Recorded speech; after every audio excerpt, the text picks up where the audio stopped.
नमस्कार मित्रांनो, आज आपण सायलॅबचं एक introductory session introduction to Scilab पाहणार आहोत. हे एक ओपन सोर्स सॉफ्टवेअर आहे ज्याचा उपयोग मॅथमॅटिकल कॅल्क्युलेशन, सिम्युलेशन आणि डाटा अनालिसिस साठी केला जातो. चला तर मग आज सुरुवात करूया. Overview of Scilab. सायलॅब हे एक पॉवरफुल ओपन सोर्स सॉफ्टवेअर आहे ज्याचा उपयोग वेगवेगळ्या कॅल्क्युलेशन आणि सिम्युलेशन साठी केला जातो. सगळ्यात खास म्हणजे हे मॅटलॅबला एक पर्याय आहे, ते पण पूर्णपणे फ्री अवेलेबल आहे. हे सॉफ्टवेअर एरोस्पेस, ऑटोमोटिव्ह, डिफेन्स आणि फायनान्स इंडस्ट्रीमध्ये वापरले जाते. ऍप्लिकेशन पाहिजे झाले तर सिग्नल आणि इमेज प्रोसेसिंग मध्ये, fluid dynamics and finite element simulation मध्ये, तसेच डाटा व्हिज्युअलायझेशन मध्ये सायलॅबचा खूप महत्त्वपूर्ण उपयोग होतो. तर सायलॅबचे काही की फीचर खाली दिलेले आहेत. यात powerful computing and visualisation tool आहेत, म्हणजेच कॅल्क्युलेशन सोबत रिझल्ट व्हिज्युअलायझेशन करता येतात. हे क्रॉस प्लॅटफॉर्म आहे, विंडोज, लिनक्स आणि मॅक ओएस वर चालतं. तसेच C++, फॉर्टॉन आणि जावा लायब्ररी बरोबर इंटिग्रेशन करता येतं. मॅटलॅबचा कोडला सायलॅब मध्ये कन्वर्ट करणं सुद्धा याच्यात सायलॅब मध्ये सोपं जातं. आता आपण पाहू की सायलॅब इन्स्टॉल कसा करायचा आणि लॉन्च कसा करायचा. तर सायलॅब इन्स्टॉल करण्यासाठी ही जी समोर वेबसाईट दिलेली आहे www.scilab.org, यावर जाऊन .exe हे इन्स्टॉलर डाउनलोड करायचं. इन्स्टॉलर डाउनलोड झाल्याच्या नंतर त्याला इन्स्टॉल करताना लायसन आणि ॲग्रीमेंट ऍक्सेप्ट करा. इन्स्टॉलेशन डिरेक्टरी सिलेक्ट करा आणि शॉर्टकट तयार करायचा असेल तर तो ऑप्शन आहे. तर सिस्टीम नुसार त्याला डिपेंड करायला कमी जास्त वेळ लागतो. तर ऍक्च्युली आपण हे पाहू की आपण हे इन्स्टॉल कसं करायचं. तर पहा, इथं गुगलला जायचं आणि गुगलला गेल्याच्या नंतर इथं सायलॅब हे टाईप करायचं. तर सायलॅब आल्यानंतर पहिल्यांदा जे वेबसाईट आहे ती व्यवस्थित पाहिजे. www.scilab.org ही आहे, तर ही ओपन करायची. बाकीच्या वेबसाईट येतात त्याला जायचं नाही. ही एक दुसरी वेबसाईट आहे ती cloud.scilab.in. इथं तुम्ही सायलॅब हे ओपन वापरू म्हणजे ऑनलाईन वापरू शकता. मोबाईलवर पण वापरायचं झालं तर सायलॅब ऑन क्लाउडवर वापरता येतं. आता सुरुवातीला काय करायचं, ह्या जी वेबसाईट आहे त्याच्यावर क्लिक करायचं. आता आपल्याला करायचंय सायलॅब डाउनलोड. तिथे वरती ऑप्शन दिसत आहेत, डाउनलोड, सॉफ्टवेअर, ट्युटोरियल, यूज केस. आता मग मी सांगितलं होतं की ऍप्लिकेशन कशा ते, तर इथे यूज केस मध्ये ऍप्लिकेशन दिलेले आहे. पहा, एरोस्पेसला जर ओपन केलं तर हे पुढं वापरलं आहे ते सांगतात की सेलेस्टियल गोष्टीसाठी हे वापरतात. त्यासाठी सेलेस्टियल लॅब हे मॉड्यूल उपलब्ध आहेत. अशा वेगवेगळ्या ठिकाणी हे वापरतात. फ्लाइट डेटा अनालिसिस साठी हे वापरतात. आता आपल्याला हे डाउनलोड करायचंय. तर डाउनलोड करण्यासाठी कदाचित इथं कुकीज येत असेल तर कुकी ऍक्सेप्ट करायच्या. आता आपल्याला काय करायचंय, डाउनलोड करायचं. मग डाउनलोडवर क्लिक करायचं. डाउनलोडवर क्लिक केल्याच्या नंतर असे हे येतात. आता आपण पाहिलं होतं की ते वेगवेगळ्या सॉफ्टवेअरवर यूज करता येतं. तसं विंडोज 8, 10, 11 ला जर डाउनलोड करायचं असेल तर हे आहे. लिनक्स किंवा GNU वर जर करायचं असेल तर इथं क्लिक करायचं आणि मॅक ओएस वर जर करायचं असेल तर इथं क्लिक करायचं. आणि जर तुमचं विंडोज 8 पेक्षा जुनं असेल किंवा इथं 64 बिटच्या ऐवजी 32 बिट्स असतील तर इथे ओल्डर व्हर्जन आहे की जे इतर सिस्टीमसाठी लागत आहेत. इथे गेल्यावर सिस्टीम रिक्वायरमेंटला तर इथं आपल्याला सांगतात की विंडोज 8 64 बिट विंडोज साठी तर कोणत्या गोष्टी आवश्यक असतात. इथं आपण डाउनलोडला जायचं. डाउनलोडला गेल्यावर असा येतो. आता ह्या सायलॅब ह्या जे लेटेस्ट व्हर्जन आहे त्याच्यावर क्लिक करायचं. त्याच्यावर क्लिक केलं की ऑटोमॅटिक इथे डाउनलोडिंग चालू होतं. आता ही डाउनलोडिंग मी ऑलरेडी केलेली आहे. तर हे डाउनलोड झाल्याच्या नंतर हे डाउनलोड फोल्डर मध्ये दिसतं जनरली. मग इथं आपण डाउनलोड फोल्डरला जायचं. डाउनलोड फोल्डरला गेल्याच्या नंतर हे सायलॅब हे डाउनलोड झालेले आहे. तर हे सायलॅब डाउनलोड झालेले आहे, तर याच्यावर डबल क्लिक करायचं. हे डबल क्लिक केल्याच्या नंतर आपल्याला ते परवानगी मागेल. तर इथं ही अलो करायची. ही अलो केल्याच्या नंतर वेगवेगळ्या परवानगी मागेल ते. तर पहा इथं लँग्वेज चूज करायला ती आपण इंग्लिश चूज करू. त्याच्यानंतर हे आणखी अशा काही परमिशन मागतं. हे लायसन अँड अग्रीमेंट आहे ते ऍक्सेप्ट करायचं. नेक्स्ट म्हणायचं. हा आपल्याला डिरेक्टरी दाखवतो की तुमचा प्रोग्राम असायला पुढे सेव्ह होणार आहे. त्याच्यानंतर हे कोणत्या कोणत्या इन्स्टॉलेशन करायचं ते दाखवतं. त्याच्यानंतर नेक्स्ट म्हणायचं. त्याच्यानंतर पुन्हा नेक्स्ट म्हणायचं. नंतर इन्स्टॉल म्हणायचं. तर हा प्रोग्राम इन्स्टॉल होणार असा. तर हा इन्स्टॉल व्हायला थोडा वेळ लागू शकतो, पण मी ऑलरेडी इन्स्टॉल केलेला आहे. पण हे ठीक आहे, असं इन्स्टॉल होईल. आता मी याला कॅन्सल करतो. आता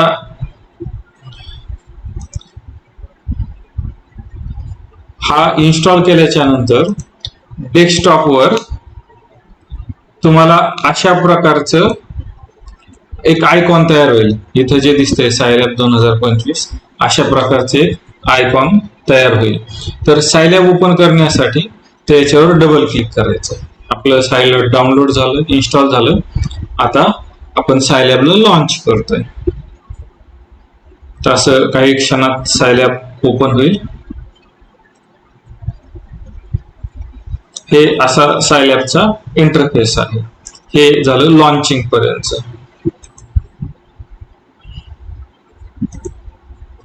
त्यानंतर सायलॅब इन्स्टॉलेशन अँड लॉन्चिंगचं झालं. आता ह्या सायलॅबचं जे एन्व्हायरमेंट आहे त्याची आपण ओळख करून घेऊ. सायलॅब मध्ये दोन मुख्य भाग असतात. एक असतो कन्सोल आणि दुसरा असतो एडिटर. तर हे बाकीचे पण काही विंडोज असतात. For example variable browser, file browser आणि कमांड हिस्ट्री. तर कन्सोल हा कमांड रन करण्यासाठी वापरला जातो. डायरेक्टली कमांड रन करण्यासाठी आउटपुट तिथेच दिसतं लगेच.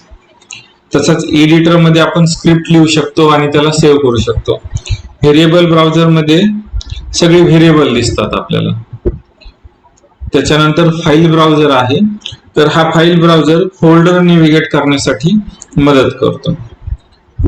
कमांड हिस्ट्री मध्ये आपण जुन्या कमांड वापरलेल्या त्या रियूज करू शकतो. आता आपण ऍक्च्युअली कसा इंटरफेस दिसतो त्याचं काय काय आहे ते पहा. सुरुवातीला सायलॅब ओपन केल्यावर असा विंडो दिसतो. तर इथं जो पहिल्या ठिकाणी असतो हा जो असतो तो फाईल ब्राउझर असतो, आपण पाहिलं. त्याच्यानंतर हा असतो कन्सोल विंडो. दोन महत्वाचे पार्ट त्यातला कन्सोल आणि एडिटर. हा कन्सोल विंडो असतो.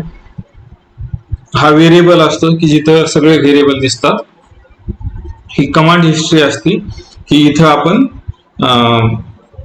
आपल्या जुन्या कमांड यूज करू शकतो. आता जर तुम्हाला एडिटर विंडो ओपन करायचा असेल तर एडिटर विंडो ओपन करण्यासाठी ह्या फाईलच्या खाली हा एक लॉन्च सायनोट नावाचा ऑप्शन दिसतो. या लॉन्च सायनोट वर क्लिक केलं तर असा नवीन एक ओपन पॉपअप टाइप विंडो समोर येतो. हा जो विंडो असतो यालाच म्हणायचं एडिटर. तसंच आणखी एक ग्राफिक्स विंडो असतो. आपण एखादा ग्राफ जर प्लॉट केला तर असा एक ग्राफिक विंडो, नवीन विंडो तयार होतो. ते याला म्हणायचं ग्राफिक विंडो. आता आपण ऍक्च्युली सायलॅब वर जाऊन पाहू की सायलॅबचं काय काय असतं. आता पहा इथं जो आहे तो फाईल ब्राउझर आहे. इथं जो डाव्या साईडला दिसतो तो फाईल ब्राउझर आहे. इथं कन्सोल विंडो आहे. इथं व्हेरिएबल ब्राउझर आहे. इथं कमांड हिस्ट्री आहे आणि खाली हे न्यूज फीड असतं कम्युनिटी साठी. आता पहा इथं आपले वेगवेगळे फोल्डर असतात. तर जनरली आपण याच्यात वेगवेगळे फोल्डर तयार करू शकतो. मी सायलॅब फोल्डर तयार केलेला आहे. तर सायलॅब मध्ये माझ्या सगळ्या फायली सेव्ह राहतात. आता हा जो असतो हा जो बाण आहे याला म्हणायचं प्रॉम्प्ट. प्रॉम्प्टचा अर्थ असा की तुमचा प्रोग्राम करायला रेडी. आता ज्यावेळेस तुम्ही या फाईल ब्राउझर मध्ये क्लिक करता वरचे ऑप्शन व्हॅनिश होतात. आता जर तुम्ही इकडे कन्सोल मध्ये क्लिक केलं तर हे ऑप्शन चालू होतात. आता आपण एक हे करून पाहू, a इज इक्वल टू 2. तर पहा इथं आपल्याला व्हेरिएबल दिसला a इज इक्वल टू 2. तर व्हेरिएबल जिथे जिथे येईल तिथे तिथे व्हेरिएबल इथं ऍड होत चालतो. इथं कमांड हिस्ट्री जुनी सगळी काय काय कसं केलं ते. आता आपल्याला एडिटर विंडो जर ओपन करायचा असेल तर इथं डाव्या साईडला फाईलच्या खाली साइन आउट ऑप्शन आहे. लॉन्च साइन आउट वर क्लिक केलं तर हा नवीन विंडो तयार होतो. ह्या अशा प्रकारे अनटायटल येईल. आता हा अनटायटल आला तर सुरुवातीला याला सेव्ह करायचं. तर इथं मी सायलॅब ओपन केलेलं आहे. सायलॅब नावाचा फोल्डर हा तयार करावा लागतो. मग तो तयार झाल्याच्या नंतर फाईलवर जायचं, फाईलवर जाऊन सेव्ह नाव द्यायचं. आता या फोल्डरला आपण सायलॅब मध्ये सेव्ह करतोय तर याला नाव देऊ थर्ड प्रोग्राम. ऑलरेडी फर्स्ट आहे, आपण याला नाव देऊ थर्ड प्रोग्राम. तसा हा प्रोग्राम सेव्ह होईल. इथं तुम्हाला प्रोग्राम लिहावा लागेल. सपोज मी लिहिला a इज इक्वल टू 12. सेमिकोलनचा अर्थ की ते तुमच्या आउटपुट मध्ये दिसणार नाही. b इक्वल टू 14 आणि c equal to a plus b लिहिला. आता मला याला डिस्प्ले करायचं, आपण ते पुढे पाहणार आहोत. तर इथं डिस्प्ले करायचं. ते डिस्प्ले काय करायचं c. तर हे c जर डिस्प्ले केला तर तुम्हाला c यांची सम दिसेल. आता इथं प्रोग्राम रन कसा करायचा, तर हा जो ऑप्शन आहे या सेव्ह आणि एक्झिक्यूट आहे. तर शक्यतो हाच करायचा, सेव्ह आणि एक्झिक्यूट. आता सेव्ह झाला, एक्झिक्यूट झाला तर हा आला c इज इक्वल टू 26 म्हणजे आपल्याला यांची सम मिळाली. आता हे मिनिमाइज केलं तर इथं पहा आपला a व्हेरिएबल होता, आधी 2 होता, नंतर आपण प्रोग्राम रन केल्याच्या नंतर तो 12 घेतला. म्हणजे जुना व्हेरिएबल त्याच्या मेमरीतून इरेज झाला, नवीन व्हेरिएबल आपण प्रोग्राम मध्ये 12 टाकला. b चा 14 आणि c जो आहे ती दोघांची सम. असे व्हेरिएबल इथं दिसतात. अशा प्रकारे आहे. आणि जर तुम्हाला ग्राफिक पाहिजे असेल तर PLT प्लॉट प्लॉट जर पुट केलं तर असा ग्राफिक्स विंडो मिळतो. अशा प्रकारे ग्राफिक्स विंडो मिळतो. ज्यावेळेस ग्राफ प्लॉट करायचे त्यावेळेस हा असा ग्राफिक विंडो आपल्याला येतो. आता पुढचा आहे वर्किंग डिरेक्टरी. तर वर्किंग डिरेक्टरी म्हणजे काय, आपण जिथं काम करतो आपले जे फोल्डर जिथं सेव्ह होतं डिफॉल्ट फोल्डर त्याला म्हणायचं वर्किंग डिरेक्टरी. जिथून आपल्याला आपल्या फाईल सेव्ह करता येतात. आता पहा आपण जी ही फाईल सेव्ह केली तर ही सायलॅब नावाच्या फोल्डरमध्ये गेली. ही सायलॅब नावाच्या फोल्डरमध्ये गेली. आता आपल्याला ही वर्किंग डिरेक्टरी जर पाहिजे असेल, आपल्याला माहित नसेल हे कुठे, तर त्याच्यासाठी कमांड आहे pwd ओपन ब्रॅकेट. हे एंटर मारलं तर आपण आपली डिरेक्टरी पाहू शकतो की आपण कोणत्या फोल्डरमध्ये काम करतोय. तर सी मध्ये युजर हे सिस्टीमचं नाव, त्याच्यानंतर त्याच्यातलं डॉक्युमेंट नावाचं फोल्डर आणि सायलॅब. तर ह्या pwd कमांडने हे पाहता येतं वर्किंग डिरेक्टरी. त्याच्यानंतर बेसिक मॅथमॅटिकल ऑपरेशन. तर सायलॅब मध्ये बेसिक ऑपरेशन खूप सोपे आहेत. त्याच्यात ऍडिशन युज्युअल ऍडिशनने दाखवली जाते, सबट्रॅक्शननी, मल्टिप्लिकेशन स्टारने दाखवली जाते, डिव्हिजन ही स्लॅशने दाखवली जाते आणि एक्सपोनंट हा कॅरेटने दाखवला जातो. तर हे काही एक्झाम्पल आहेत. तर ते एक्झाम्पल आपण टॅली करून पाहू. सपोज मला 3 + 4 करायचं तर 3 + 4 करा, तुमचं आन्सर येऊन जाईल. मल्टिप्लिकेशन करायचं 7 स्टार 6 तर हे मल्टिप्लिकेशन येईल. 7/4 4 ने 7 ला डिवाइड करायचं तर आन्सर हे आलं. तर मला करायचं आहे 6 चा 4th पॉवर, तर 6 कॅरेट 4 लिहायचं. तर हे बेसिक ऑपरेशन आहे या प्रकारे.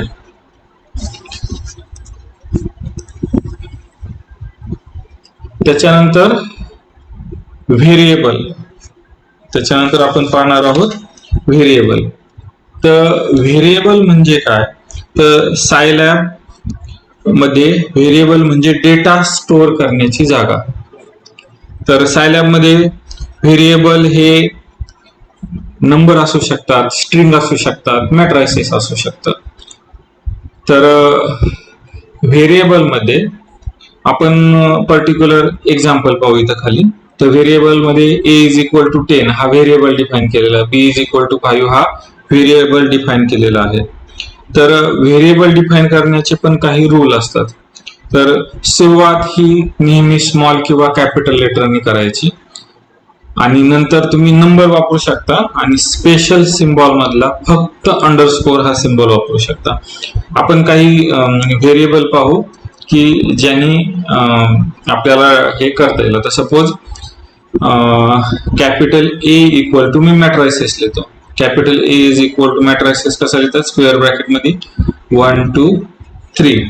आता हा जी पहिली रो झाली, रो मधले एलिमेंट स्पेसने सेपरेट करतात आणि कॉलम हे सेमीकोलनने सेपरेट करतात. 3 4 5. आता ज्यावेळेस मी इंटर मारेल त्यावेळेस हा ए हा मॅट्रिक्स आहे, तर इथं हा कॅपिटल ए हा तुमचा डेटा टाईप दिसून जाईल तुम्हाला. आता हा ए हा व्हेरिएबल झाला. आता मी जर असं केलं डी इज इक्वल टू माझं एक नाव लिहिलं मानव, तर ह्या मानव ऍक्सेप्ट करत नाही, कारण याला लागतात एक तर नंबर, एक तर स्ट्रिंग किंवा मॅट्रायसेस. तर स्ट्रिंग म्हणजे सिक्वेन्स ऑफ कॅरेक्टर. स्ट्रिंग म्हणजे काय, सिक्वेन्स ऑफ कॅरेक्टर. आणि ते देताना कसे देतात, डबल इन्व्हर्टेड किंवा सिंगल इन्व्हर्टेड कॉमात देतात. दोन्ही चालतात, डबल किंवा सिंगल इन्व्हर्टेड कॉमा. आता डी इज इक्वल टू मी जर डबल इन्व्हर्टेड कॉमात मानव लिहिलं आणि इंटर मारलं तर डी हा ऍक्सेप्ट झालेला आहे मानव, तर हे स्ट्रिंग आहे. इथे जर तुम्ही पाहिलं डी हा आपला व्हेरिएबल ती काय झाली, स्ट्रिंग झाली आणि बाकीचे सगळे प्रकार काय झाले, डबल झाले, फ्लोट नंबर किंवा इंटिजर नंबर. आणि जो मॅट्रिक्स आहे तो डबल झाला, जो ए आहे तो डबल झाला. आता आपण पाहू डेटा टाईप.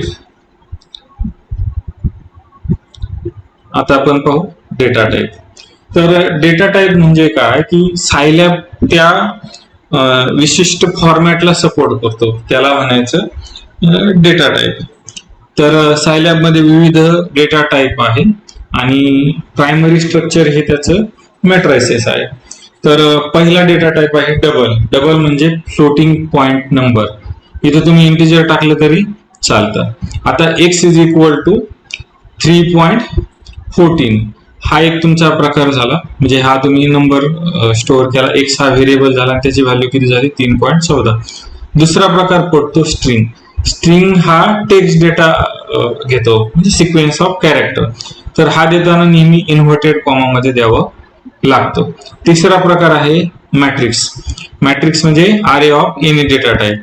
आता हा मॅट्रिक्स कसा देतात आता सांगितलं होतं की रो मध्ये स्पेस द्यायचा किंवा कॉमा दिला तरी चालतो आणि कॉलम सेपरेट एका रोला स्पेस किंवा कॉमा द्यायचा आणि पुढचा रो घेण्यासाठी सेमीकोलन द्यायचं. त्याच्यानंतर पुढचा प्रकार आहे लिस्ट.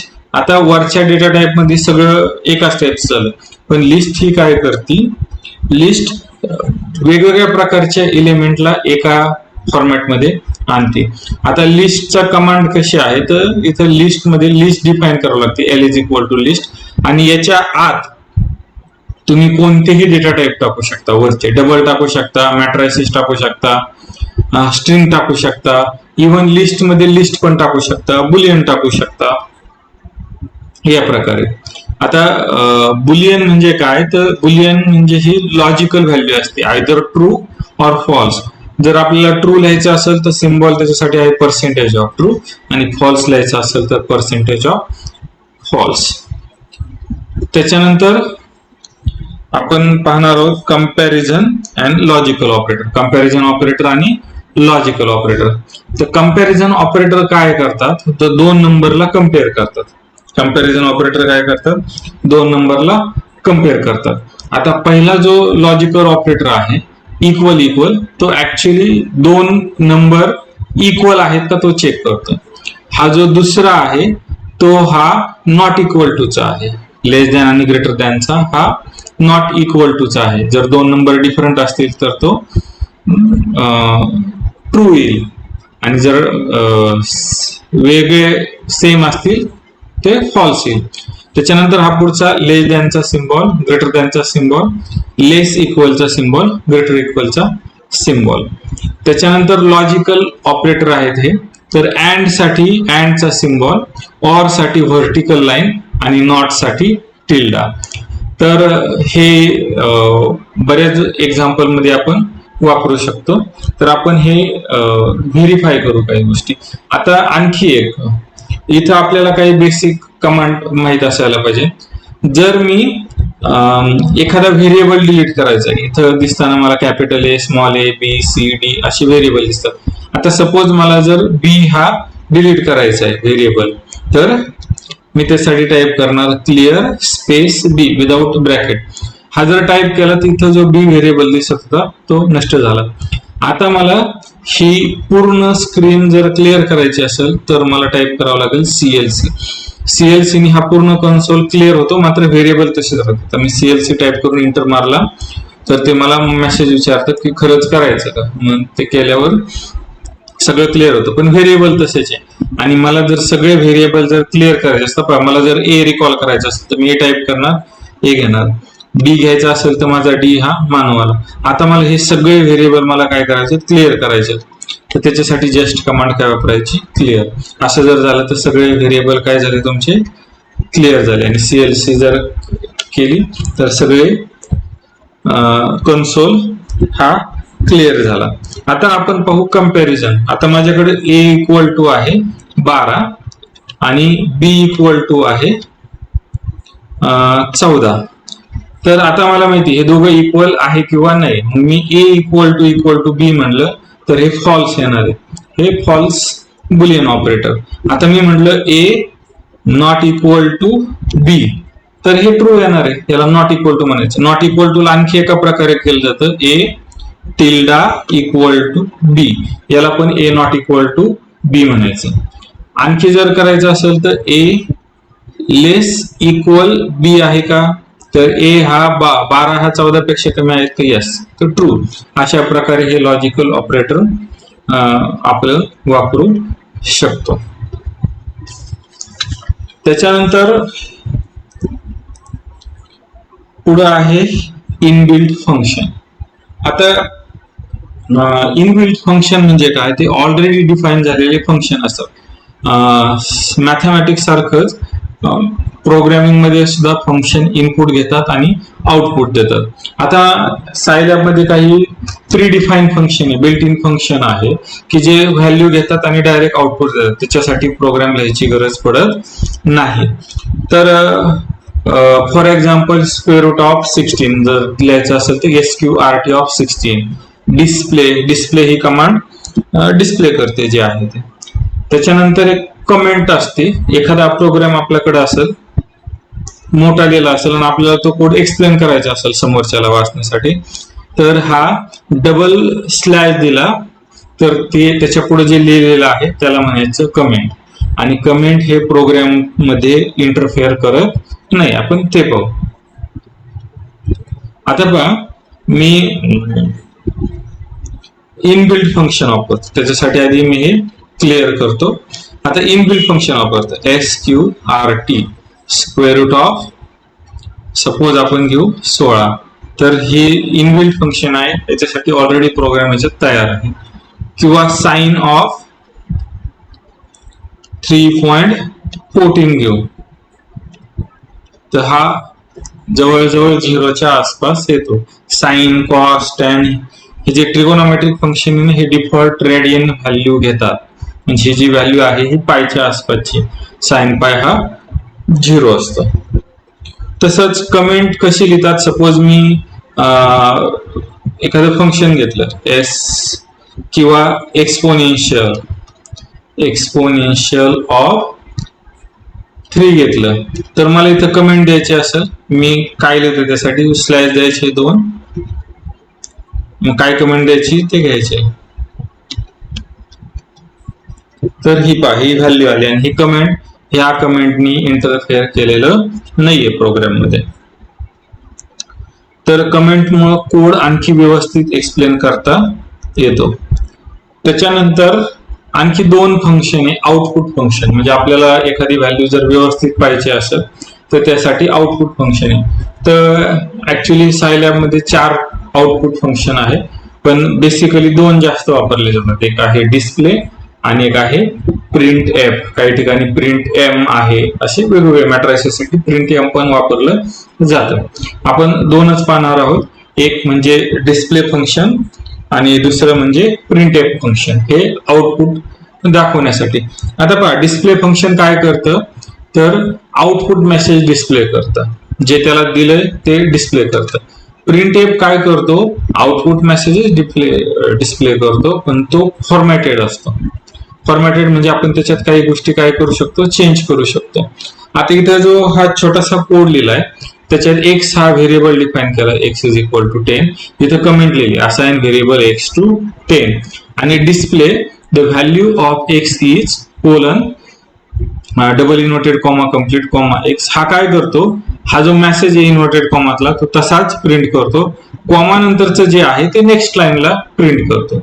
मग आपण हा छोटासा प्रोग्राम रन करू. आता जनरली प्रोग्राम लिहिताना कन्सोल मध्ये न लिहिता एडिटर मध्ये लिहायचे असतात. मग एडिटरला जायचं, वाटलं तर आपण आणखी नवी घेऊ. इथं आपण याला सेव्ह कसं करायचं, फाईल सेव्ह. तर इथं आपण त्याला नाव देऊ डेमो. डेमो देऊन हे करायचं. आता आपल्याला ही डेमो फाईल आलेली आहे, इथं आपली डेमो फाईल दिसेल. आता इथं आपल्याला काय करायचंय, डिस्प्लेचा प्रोग्राम लिहायचा. x इज इक्वल टू 10 हा सेमीकोलन द्यायचा, कारण तो x ची व्हॅल्यू पुन्हा डिस्प्ले नाही झाली पाहिजे.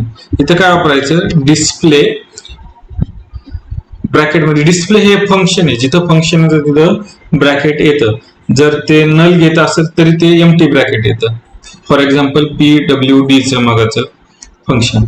आता डिस्प्ले आहे, तर डिस्प्ले मध्ये आपल्याला जर एखादं डिस्प्ले करायचं असेल, सपोज मला काय करायचंय, the value of x is. आता मला हे सेंटेन्स पुढे झालं पाहिजे आणि त्याच्या पुढे मला काय झालं पाहिजे, त्याच्या खालच्या लाईनला x ची व्हॅल्यू पुढे झाली पाहिजे. तर मी हे इथे कॉमा देऊन x दिला, तर पहिल्यांदा प्रिंट होणार the value of x is एवढं सेमीकोलन इन्व्हर्टेड कॉमा मधला, नंतर त्याच्या खालच्या लाईनला x हे प्रिंट होणार. रन करायचं म्हणलं तिथे जायचं सेव्ह अँड एक्झिक्यूट वर. तर हा प्रोग्राम ह्या कन्सोल मध्ये एक्झिक्यूट होतो. हा प्रोग्राम कुठे एक्झिक्यूट होतो, कन्सोल मध्ये. पहा याचं आउटपुट कसं आलं, the value of x is 10.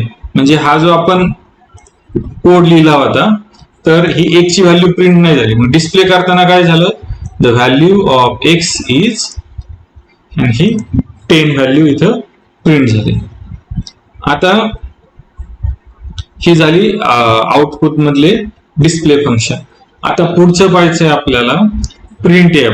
Print F मध्ये आपण जे आउटपुट आहे त्याला व्यवस्थित फॉर्मॅट करू शकतो. आता आपण प्रोग्राम लिहू आणि मग पाहू की नेमकं त्याचं काय आहे. आता फाईल आपण याच प्रोग्राम मध्ये तो एडिट करू. आता a ची व्हॅल्यू घेतली 5, सेमीकोलन b ची व्हॅल्यू घेतली 7. अशी लिहिली तरीही चालेल, किंवा नेक्स्ट लाईन लिहिली तरी, एका लाईनीला दोन्ही सेमीकोलन देऊन लिहिलं तरी चालते. आता मी काय करतो की यांची सम मला डिस्प्ले करायची आहे, पण मला व्यवस्थित पाहिजे. सम ऑफ 5 and 7 इज, जे येईल ते. आता पहा मी त्याच्यासाठी कोड काय लिहितो, प्रिंट एफ इन्व्हर्टेड कॉमा मध्ये. आता जे लागते ते लिहायचं, डबल इन्व्हर्टेड कॉमात सम ऑफ. ए ची व्हॅल्यू लिहायची, तिथं ए हा इंटिजर आहे त्याच्यामुळे इंटिजर साठी डेसिमल लिहायचा, म्हणजे पर्सेंटेज ऑफ डी. अँड दुसऱ्या बी साठी पण काय करायचा, पर्सेंटेज ऑफ डी द्यायचा. इज पुन्हा जी सम येणार आहे त्याच्यासाठी पण काय करायचा, पर्सेंटेज ऑफ डी द्यायचा. आणि याच्यानंतर काय करायचं, बॅकस्लॅश एन. याचा अर्थ होतो न्यू लाईनला, ठीक आहे, पुढचं जे जाणार आहे ते पुढे जाईल न्यू लाईनला. हे झालं percentage of D, percentage of d. आता हे जे पहिला पर्सेंटेज ऑफ डी आहे त्याची व्हॅल्यू इथे द्यायची ए, पुढचा पर्सेंटेज ऑफ डी त्याची व्हॅल्यू इथे द्यायची बी, आणि पुढचा तिसरा जो पर्सेंटेज ऑफ डी आहे त्याची व्हॅल्यू ह्या दोघांची सम आहे, म्हणून इथे देताना काय करायची ए प्लस बी द्यायची. हा आपला प्रोग्राम रेडी झालेला आहे. तर आउटपुट येताना पहा कसं येईल.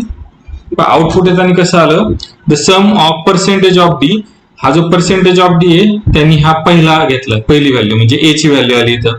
नंतर पर्सेंटेज ऑफ डी म्हणजे या सिक्वेन्सने बी ची व्हॅल्यू घेतली, बी ची व्हॅल्यू 7 इथं आली. इज पर्सेंटेज ऑफ डी पुढचा म्हणजे 3 नंबरचा तो काय आहे ए प्लस बी, आणि न्यू लाईन म्हणजे पुढचा प्रॉम्प्ट हा न्यू लाईनला गेला. प्रोग्राम जरा व्यवस्थित दिसतो. आता जर एखादं म्हणजे मला फ्रॅक्शन पाहिजे असेल तर इथं काय करता येतं, सपोज 0.67 असेल तर फ्रॅक्शन पाहिजे असेल तर याला काय करावं लागतं पर्सेंटेज ऑफ एफ, आणि आउटपुट पण येणार कशात येणार आहे पर्सेंटेज ऑफ एफ. आता रन केलं तर पहा प्रोग्राम रन केला तर आलं सम ऑफ 5.6700 and 7 is 12.6700. तर हे असे आपण डिस्प्ले आणि प्रिंटफ फंक्शन पाहिलेले आहेत. आता पाहू इनपुट फंक्शन. डिस्प्ले फंक्शन आणि प्रिंटफ फंक्शन आपल्याला आउटपुट देतं. आता इनपुट फंक्शन काय करतं, युजर कडून इनपुट फंक्शन इनपुट घेतं. तर त्याच्यासाठी याचा वापर होतो. याचा वापर म्हणजे प्रोग्राम मध्ये आपल्याला सतत एडिट करावं लागत नाही, फक्त ते युजरला इनपुट विचारतं, युजरने वेगवेगळे इनपुट दिले तर ते त्याप्रमाणे आन्सर कॅल्क्युलेट करतं. त्याचं बेसिक स्ट्रक्चर असं असतं. तर इथं इनपुट नावाचं फंक्शन असतं आणि त्याला ब्रॅकेट असतं. आता ब्रॅकेट मध्ये काय असतं, तर ब्रॅकेट मध्ये तुम्हाला काय मेसेज टाईप करायचा आहे समोरच्याला दिसण्यासाठी तो द्यायचा. आणि जर तुम्हाला इनपुट हे इंटिजर पाहिजे असेल किंवा फ्लोट पाहिजे असेल तर त्याला स्पेसिफाय करायची गरज नाही.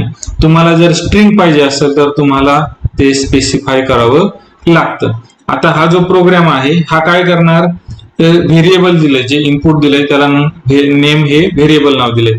मग हा काय करणार, हा मेसेज डिस्प्ले करणार इंटर युअर नेम. मग इथे टाकताना आपल्याला जे टाकावं लागणार ते लेटर टाकावं लागणार, कारण इथे स्पेसिफाय केलेलं आहे. इथं काय टाकायची स्ट्रिंग टाकायची. यानंतर पुढचा प्रोग्राम रन होणार डिस्प्ले हॅलो आणि प्लस नेम म्हणजे हॅलोच्या पुढे लगेच नेम येणार. कॉमा देऊन नेम जर लिहिलं तर ते खालच्या लाईनला जाणार. इथे काय होणार हॅलो आणि हॅलोला अटॅच होऊन नेम येणार. तर आपण ते प्रोग्रामद्वारे पाहू. साइन आउट पाहिजे असेल तर इथं आता पहा प्रोग्राम कसा आहे, तर नेम इक्वल टू इनपुट नावाचं फंक्शन आहे. फंक्शन आलं की ब्रॅकेट आलं. मग इथं डबल इनवर्टेड कॉमा किंवा सिंगल इनवर्टेड कॉमा दोघंही चालतं. इंटर युअर नेम कोलन दिला आणि स्पेस दिला तर हे तुम्हाला डिस्प्ले होईल. आणि त्याच्यानंतर तुम्हाला स्पेसिफाय करायचंय की तुम्हाला काय एंटर करायचं. मग मला काय करायचंय स्ट्रिंग. इथं कॅपिटल स्मॉल हे व्यवस्थित लक्षात ठेवणं गरजेचं आहे. हे झालं तुमचं इनपुट. आता तुम्हाला काय पाहिजे डिस्प्ले. डिस्प्ले ब्रॅकेटमध्ये तुम्हाला हॅलो पाहिजे, म्हणजे प्रत्येक वेळेस काय प्रिंट झालं पाहिजे हॅलो आणि स्पेस. त्याच्यानंतर तुम्हाला जे प्रिंट करायचे ते तुमचं नेम असणार, व्हेरिएबल जे असाइन केलेलं आहे, मग प्लस नेम. आता हा जर प्रोग्राम रन केला तर हा प्रोग्राम रन करण्याच्या आधी मी हे सगळं क्लिअर करतो. आता हा जो प्रोग्राम रन केला मी तर इथं मला इनपुट विचारेल की तुमचं नाव लिहा. सपोज मी नाव लिहिलं मानव. तर ज्यावेळेस मी इंटर मारल इंटर प्रेस करल त्यावेळेस येईल हॅलो मानव. आता या प्रोग्रामने काय केलं पहा, युजर कडून इनपुट घेतलं मानव, इथे ते विचारलंय हॅलो आणि ते प्रिंट केलं हॅलो कोमा देऊन इथे स्पेस आहे तो स्पेस घेतला आणि मानव लिहिलं. अशा प्रकारे जर तुम्हाला इथे स्ट्रिंग इनपुट द्यायचे असेल तर इथे तुम्हाला स्ट्रिंग स्पेसिफाय करावं लागेल. आणि जर तुम्हाला इथं इनपुट हे जर नंबर द्यायचा असेल तर इथं गरज नाही. आता पहा फॉर एक्झाम्पल आपण काय करू एज करू. Age is equal to input. आता तुम्ही एज टाकताना हा नंबर टाकणार आहे त्याच्यामुळे हे स्पेसिफाय करायची गरज नाही. Enter your age. आता डिस्प्ले पहा, हे एज इथं AGE स्मॉल आहे, इथं पण आपल्याला काय लिहावं लागणार आहे AGE. मग इथं काय मेसेज टाकावं लागणार आहे your age is, your age is. आता पहा, हा मेसेज जर मी प्रिंट केला तर मला विचारते युअर एज इज, मी म्हटलं की 25. ज्यावेळेस मी 25 इनपुट करल, your age is,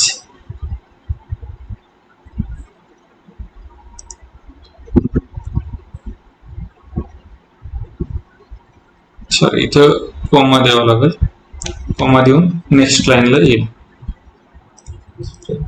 inter your age 24 print केलं तर युअर एज इज 24.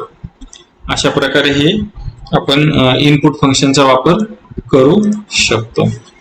त्यानंतर आहे काय मॅथमॅटिकल कॉन्स्टंट. तर मॅथमॅटिकल कॉन्स्टंट मध्ये पाय, जर तुम्हाला पाय व्हॅल्यू जर पाहिजे असेल तर पर्सेंटेज ऑफ पाय टाका, तर पायची व्हॅल्यू निघेल. पर्सेंटेज ऑफ ई टाकली तर आयलर नंबर ई निघेल. इन्फिनिटी पाहिजे असेल तर percentage of infinity minus infinity, हे डेरिव्हेटिव्ह आणि इंटिग्रेशन मध्ये गरजेचे आहेत.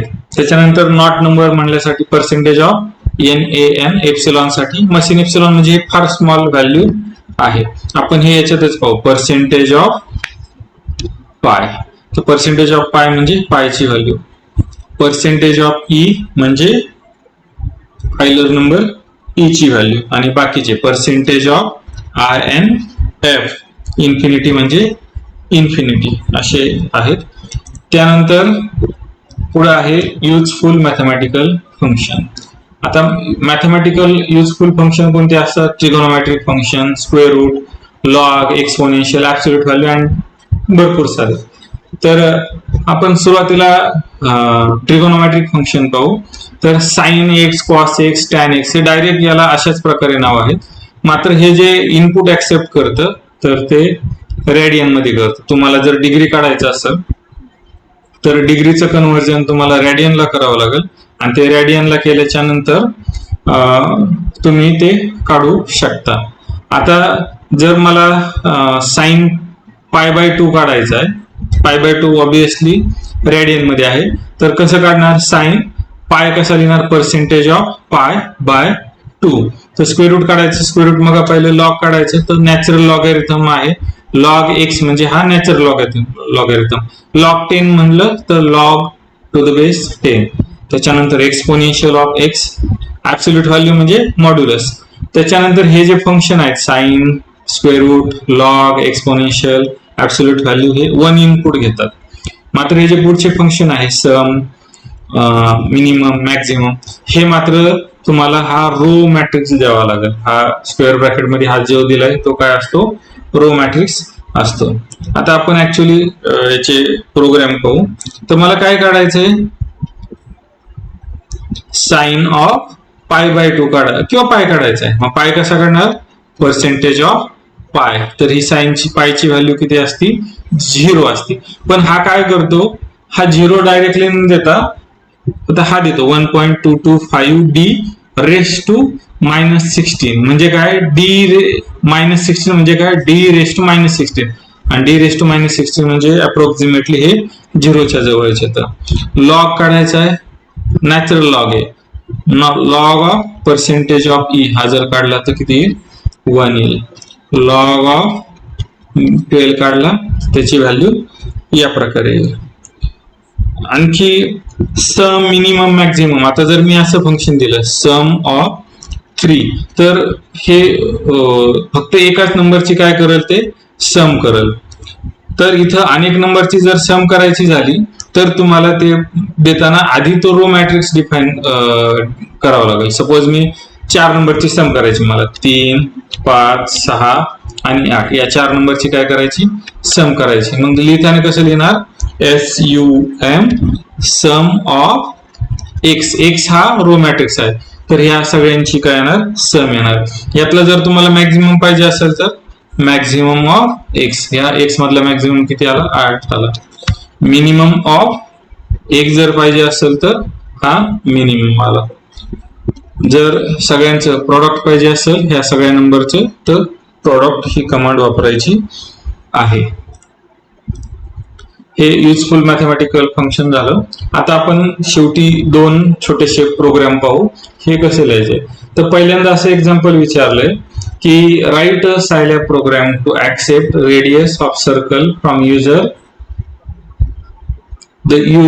And calculate its area. म्हणजे काय करायचं, युजरला सांगायचं की तू इनपुट दे आणि काय कॅल्क्युलेट करायला लावायचं, एरिया कॅल्क्युलेट करायला लावायचा. तुम्ही डिस्प्ले फंक्शन वापरू शकता आणि किंवा प्रिंटएफ फंक्शन वापरू शकता. तर प्रोग्राम पाहायचा कसा येईल. तर सुरुवातीला मला काय करावं लागणार, इनपुट द्यावं लागणार, कारण युजरला विचारायचंय की तू इनपुट मध्ये व्हॅल्यू टाक, त्या रेडियसचा मी काय करू शकतो, त्या रेडियसची जो सर्कल आहे त्याचा मी एरिया काढू शकतो. त्यासाठी आपल्याला इनपुट द्यावा लागेल आणि एरियाचा फॉर्म्युला माहित असणं आवश्यक आहे. तर आपण तो प्रोग्राम ऍक्च्युअली सॉल्व्ह करू. तो प्रोग्राम सॉल्व्ह करण्यासाठी आपण एडिटरच वापरू. तर आपल्याला काय करायचंय, रेडियस समोरच्याला विचारायचे. R equal to input. आता इथं इंटिजर आहे, त्याच्यामुळं इंटिजर किंवा फ्रॅक्शन आहे, त्याच्यामुळे आपल्याला इनपुट स्ट्रिंग देण्याची गरज नाही, स्पेसिफाय करण्याची गरज नाही. मग मी काय म्हणतो, तर इंटर रेडियस ऑफ सर्कल. आता हे जर समोरच्याला मेसेज जाईल की रेडियसची सर्कलची रेडियस एंटर करा, मग तो तिथं ती व्हॅल्यू एंटर करेल आणि हा नंबर एंटर केल्यामुळे ऑटोमॅटिकली ते ऍक्सेप्ट करेल. मग मला एरिया कॅल्क्युलेट करायचा आहे. तर एरियाचा फॉर्म्युला काय आहे, तर एरियाचा फॉर्म्युला आहे पाय आर स्क्वेअर. इथं पाय लिहायचं आहे तर पर्सेंटेज ऑफ पाय, मल्टिप्लाय करायचंय आर ने, तर आधी आर आणि रेस टू 2, म्हणजे हा आपला झाला फॉर्म्युला. आता आपल्याला व्यवस्थित दिसलं पाहिजे ना, त्यासाठी आपण कोणतं फंक्शन वापरू, प्रिंट एफ. आता प्रिंट एफ मध्ये आपल्याला काय करावं लागेल, जे आपल्याला स्टेटमेंट पाहिजे, एरिया ऑफ सर्कल इज. आता आपल्याला एरिया ऑफ सर्कल इज ही जी व्हॅल्यू मिळणार आहे एरियाची, ही कशात मिळणार आहे, फ्रॅक्शन मध्ये मिळणार आहे. ही कशात मिळणार आहे, फ्रॅक्शन मध्ये. आपण डिवाइड करतोय ना पायनी, हे वेगवेगळे कॅल्क्युलेशन करतोय. मग अशा वेळेस काय करायचं, तर प्रिंट एफ दिला त्यावेळेस काय म्हणायचं, पर्सेंटेज ऑफ एफ. ही झाली तुमची व्हॅल्यू. आता काय करायचं, याची व्हॅल्यू स्पेसिफाय करायची. याची व्हॅल्यू काय करायची, स्पेसिफाय. पर्सेंटेज ऑफ एफ म्हणजे काय येणार आहे, एरिया. हा काय येणार आहे, एरिया. हा आपला प्रोग्राम झालेला आहे, आपण हा रन करू. आता इथं आपल्याला काय विचारण, रेडियस विचारण. मी देतो 23. जर 23 दिली तर हा काय सांगतो, the area of circle is 1661.9052. आता जनरली ही जी लेंथ आहे ही भरपूर जास्त होते. जर मला हे फ्रॅक्शन नंबर कमी करायचे असतील तर मला अशा वेळेस काय करावं लागतं, मला किती फ्रॅक्शन पाहिजे ते हे पर्सेंटेज ऑफ एफ च्या आधी द्यायचं. सपोज मला 3 फ्रॅक्शन पाहिजे, म्हणजे 0.3f. हा जर केला तर पहा, मी इथं एखादी व्हॅल्यू दिली, सपोज 23 दिली. आता इंटर मारलं तर इथं 3च फ्रॅक्शन आले. जर मला इथं 2 फ्रॅक्शन पाहिजे असेल तर मी इथं 2 देणार. ही व्हॅल्यू काय करणार, रन करणार.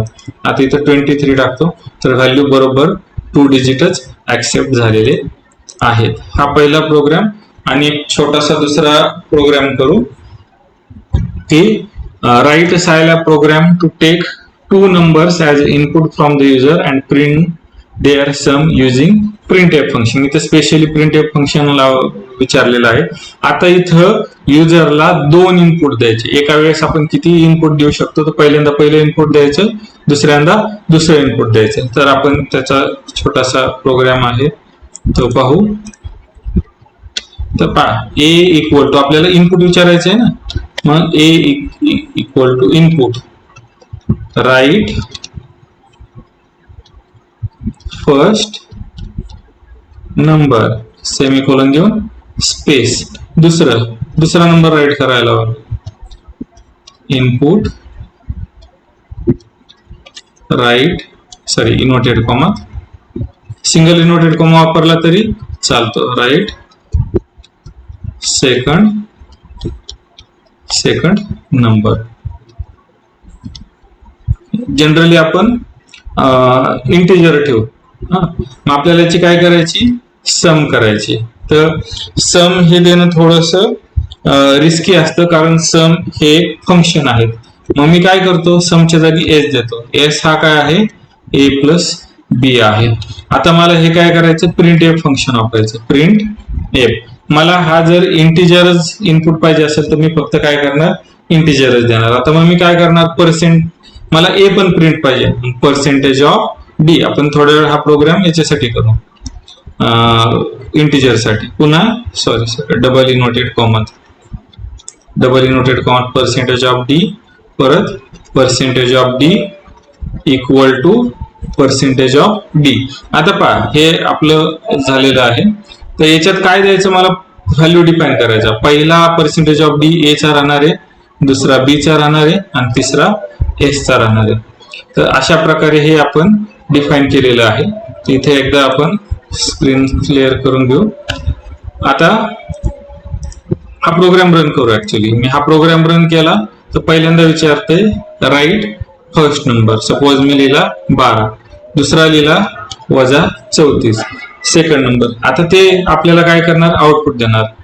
12 प्लस -34 इज इक्वल टू -22. अशा प्रकारे फार इझी आणि सोप्या प्रकारे सायलॅब मध्ये प्रोग्राम करता येतात.